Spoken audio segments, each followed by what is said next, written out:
रामचंद्र भगवान की जय। आज वेलकम स्पीच कौन करेंगे? अभी सुजय मुझे बताएंगे, अगर नहीं बताएंगे तो मैं इसी को बता दूंगा बोलने के लिए। परंतु अब हम हनुमान जी के 40 पाठ की ओर चलते हैं और विद्या रानी हमें हनुमान 40 सुनाएंगे माही।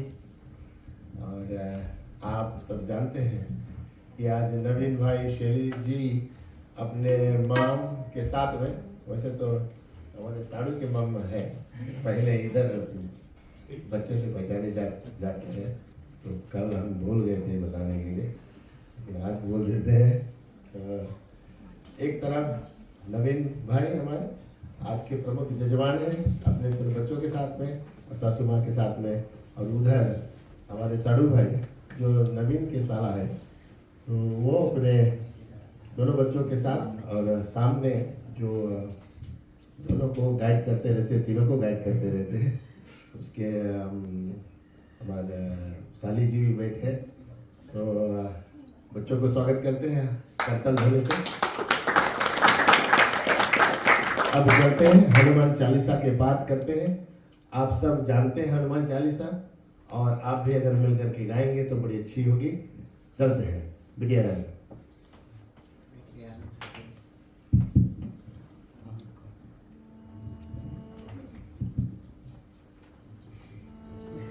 श्री गुरु चरण सरोज रज निज मन मुकुर सुधार बरनउँ रघुबर बिमल जसु जो नायक फल चार।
धन्यवाद बेटा माही।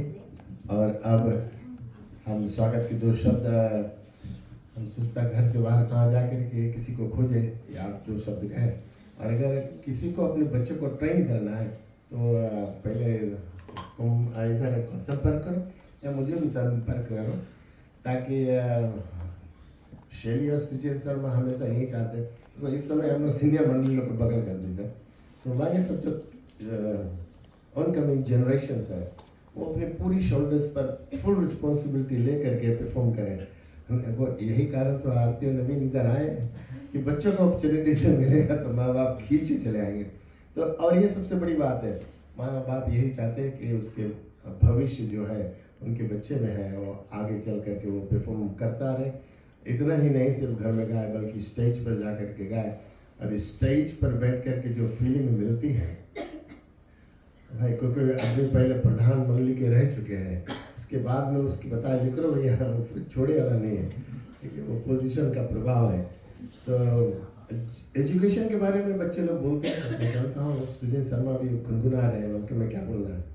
एजुकेशन के बारे में बच्चे लोग बोलते हैं कि ये इतना होमवर्क है, ये करना वो करना। अभी हम 2-3 महीना नहीं जाएगा सत्संग में, लेकिन शास्त्र भी यही बात बताता है, बड़े बड़े महात्मा भी बता गए हैं कि म्यूजिक से जिसको प्रेम है, म्यूजिक आपके जो माइंड बहुत एक्स्ट्रा बिजी है उसको पीस देते हैं और उसमें प्रेम भरते हैं, संगीत और रस भरते हैं। और इन रिटेन में उसका एजुकेशन लेवल मच बेटर है और ब्राइटनेस रहता है। सत्संग करने से, सत्संग में जाने से, संगीत सीखने से, संगीत इत्सव, जैसे हमने पहले सोचा था कि धर्म के बाद फिजी में जो सबसे गंवार आदमी है जिसकी कोई सुनता नहीं, वो धर्म की थोड़ा बात सीख ले बस उसके सब सुनने लगते हैं। अब आपने देखो और ऐसा था गांव में जो बहुत पढ़ा लिखा नहीं है बट थोड़ा धर्म के बाद जाए वही के लोग सुनते, और जो पढ़ा लिखा आदमी तो बोले ये खेल विद्वानों का नहीं है।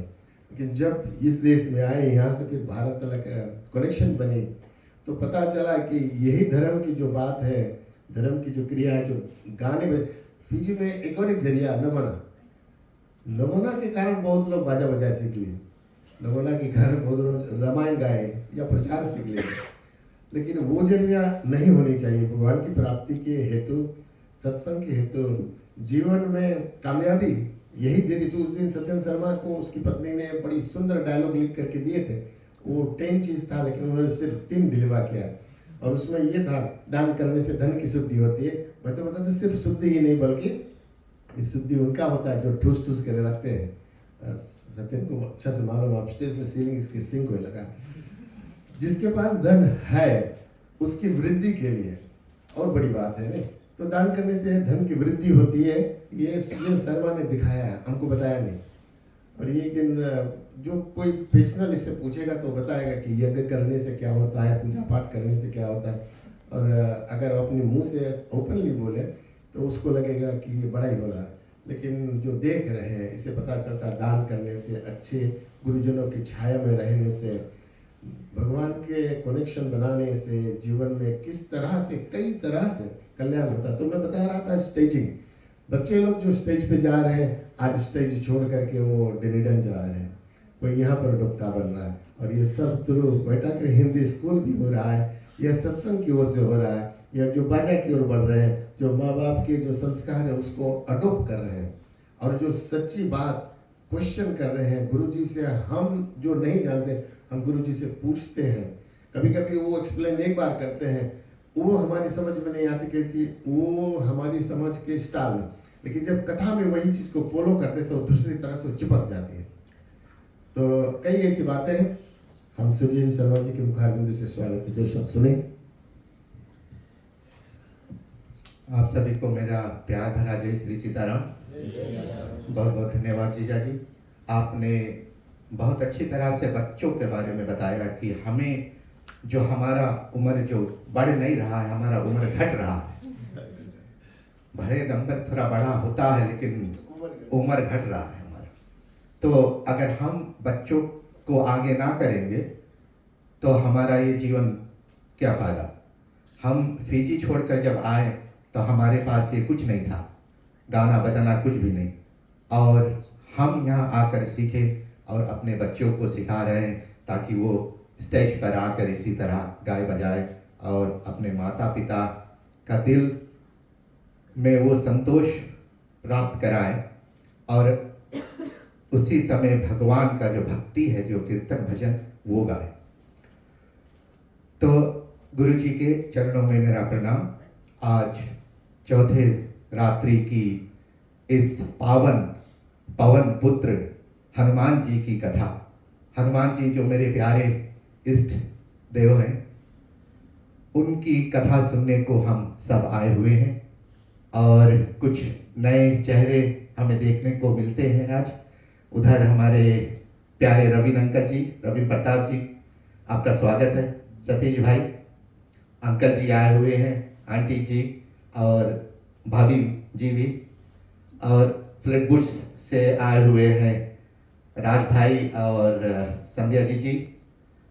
उधर रानी से आए हुए हैं अवनेश भाई और उनकी पत्नी, और हनुमान मंदिर से हमारे दोस्त आए हुए हैं। आप सभी का मेरा प्यार भरा स्वागत, और सीमा आंटी जी आई हुई हैं।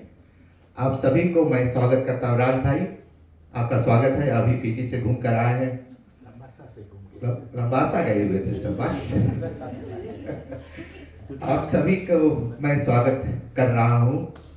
अभी तक आपने 3 दिन की कथा में सुना है कि हनुमान जी का जन्म हो चुका है, और हनुमान जी हैं कौन, और हनुमान जी के गुरु सूर्य भगवान। तो हनुमान जी का ज्ञान सूर्य भगवान से मिला, और उसके बाद सूर्य भगवान ने हनुमान जी से गुरु दक्षिणा में मांगा कि उसके पुत्र सुग्रीव जो है उसकी रक्षा करे, उसकी मदद करे।